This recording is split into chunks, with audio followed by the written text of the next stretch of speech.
I'm Shannon from Soap Elf, and today we're going to work, which may potentially be the first with our what the bloody hell happening videos.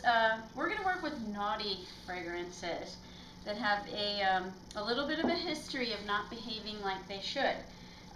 So you may get the opportunity to truly see what a seized fragrance looks like. I hope not. What I'm going to do is I'm working at lower temperatures today. I've got my lye, I made it ahead, I put it in an ice bath. It's down to 17 degrees Celsius, so 63 degrees. Okay, that's cold, people. And then my oils are down to 92 degrees. So ideally, I want my oils a lot cooler, but I'm going to go for it, see what happens. What's the worst that can happen? We still end up with soap. Alright, so. What type of oil did you use? This particular batch has, pretty much all of them will have olive oil, palm oil, coconut oil, and this does. This one I added some cocoa butter and castor oil rather, to try and make a nice hard bar. Or there is almond. So castor, cocoa butter, and almond oil for a great moisturizing. The castor oil makes a nice hard bar, I really like it. And olive oil and coconut oil. So no palm in this one. I am going to get the air out of my stick blender and get whatever is floating in here out. Okay, so a seized fragrance. Fragrances can slow your trace or accelerate your trace, which just means how quickly your emulsion takes place. This is my lye. I'm pouring it into my oils, kind of nice and slow to try to keep from getting bubbles in there. You want them close to the same temperature so they don't shock each other, but I've found that it doesn't make that much of a difference as what everybody says, so I try to get them close, but I don't stress about it. I am going to keep this at a light trace because we have a known problem child with our fragrance, so we know that it's going to accelerate our trace, and I really want to make a design, so we're going to see how that works for me. Sometimes when you're working with naughty fragrances, you have ideas, but it's a lot like a child. You've got some ideas, they've got ideas, and they usually win. You can try and outsmart them. That's what we're going to try and do. This is a sandalwood vanilla, so it'll be a nice unisex or male fragrance. I think everyone's going to like it. Okay, do you see how this is starting to get a little bit more white? That's the emulsion taking place. The oil and water working together in an emulsion. They will stay together that way. And that's what we want. And I think that this is a pretty good light trace. I probably should have chosen something other than this nice, hard, lovely recipe that I really, really like, because the castor oil does tend to make things go a little faster too, I think. But too late. Alright, this fragrance also discolors the soap. It's going to turn it brown. That's the vanilla. So I'm going to work with that. I'm going to let it turn it brown, and in doing that, I'm going to have fewer things in my soap. So I'm going to separate this in about two. My idea is we're going to have a base layer with our fragrance, and we're going to let it get nice and brown all on its own, and then I was going to have a lighter brown layer, and just a two-layered with a little bit of design on top, but I can't leave well enough alone, so now I've decided that I'm going to have an intermediate layer with kind of a swirl of the two, which I will probably regret because, as I've said, it's a naughty fragrance, but I don't care. We're going to just go for it. I'm going to grab an extra bowl here. Alright, I'm going to do about half of my fragrance, or half of my soap batter, and you know, it's soap, people. Eyeball it, don't worry about it. It's about half.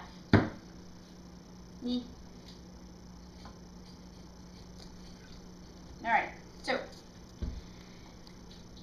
we could add vanilla stabilizer to this, and we could then counteract the color. We could keep it the way we want and not worry about it, but I decided we're just going to go with it and see what we can do. So this is titanium dioxide. It's a total pain in the butt to work with. It always would make streaks and specks and stuff in my soap. So what I started doing is mixing it up ahead of time in glycerin, and I just keep a bulk batch.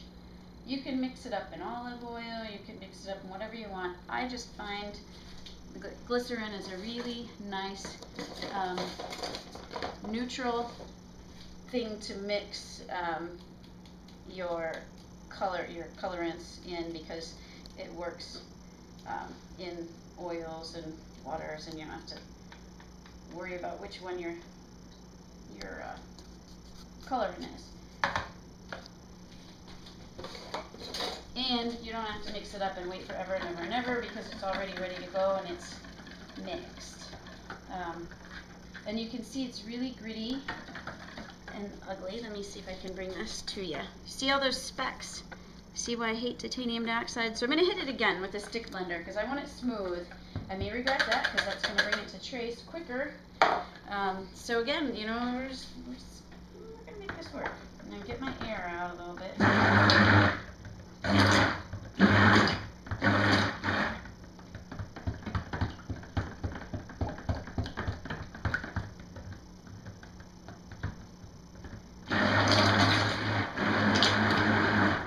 Still see a little bit of grit, but by the time it makes soap, it probably won't matter. But look at the difference now. See how much prettier that is? We don't have all that just specks of stuff in there.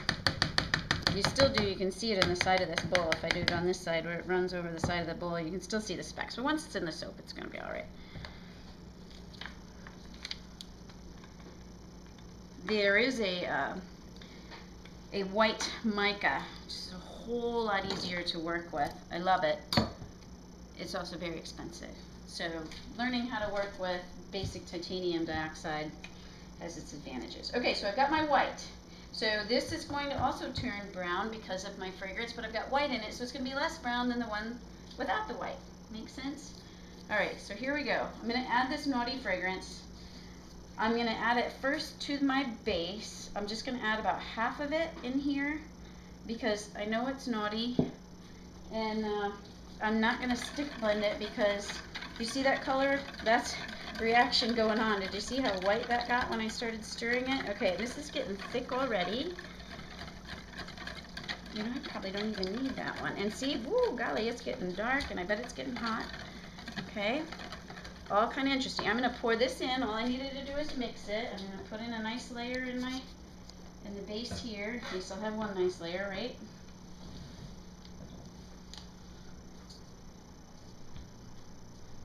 Okay, I'm going to leave about that much, and I'm going to do what's called an in-the-pot swirl, which I am going to use this pot just because it'll make a nicer swirl.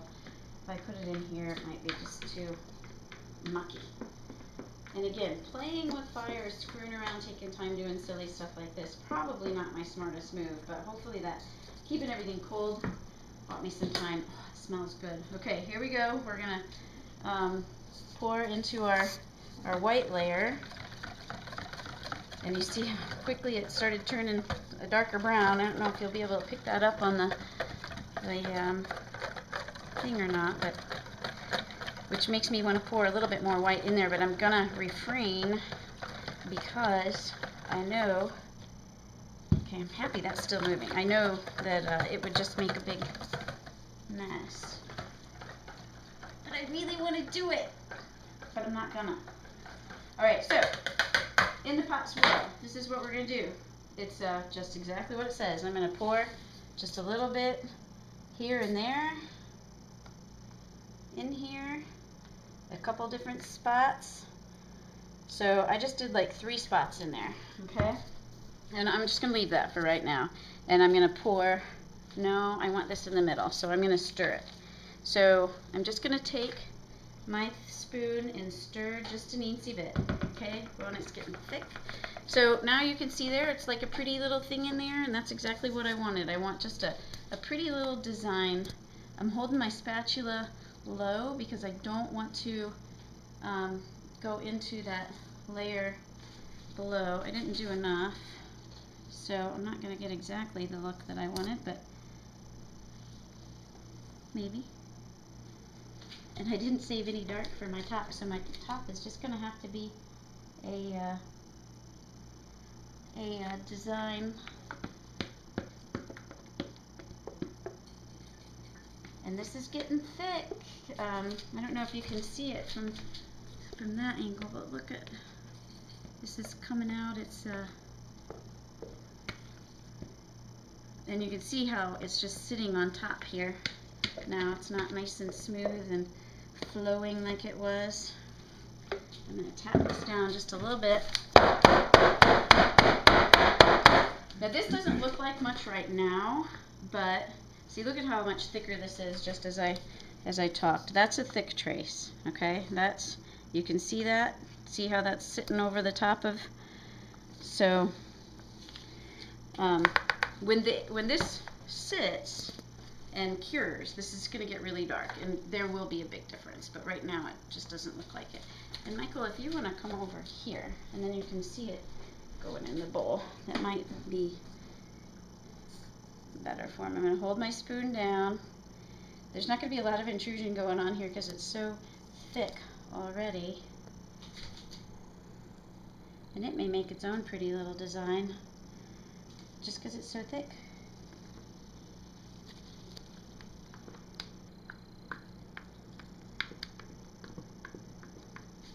I'm going to turn sideways so I've got more room to work with, so I'm not spilling it on the counter.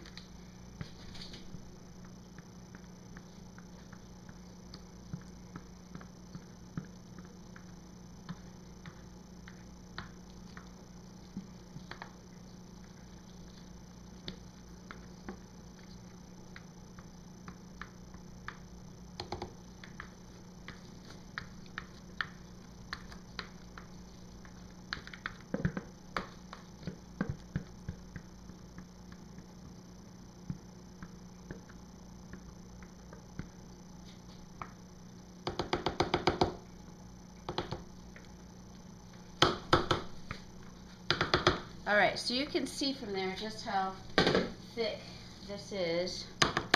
And it's pretty, but it's not smooth and even, so I'm going to try and kind of spread it out because I don't want one bar that's really big and then one bar that's not heavy, or you know, there's not enough in there. Smooth it out and even it. And then we'll decide what we want to do for a, I'm going to tap it down to try to get the air bubbles out, or it's so thick I don't think that I'm going to have a lot of success with it, but we'll give it a whirl. Alright.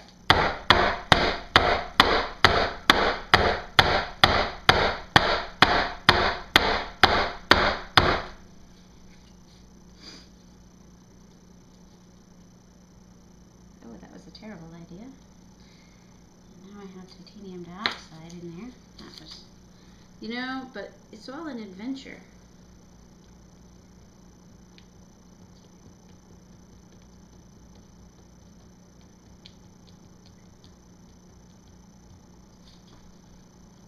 It's just a little bit of a design pattern here. It's kind of fun to work with it this thick. Once you've already gotten it in the bowl and or in the mold, you don't have to worry about it anymore. So I think we'll leave it like that. Maybe smear this titanium dioxide in a little bit. It'll go in.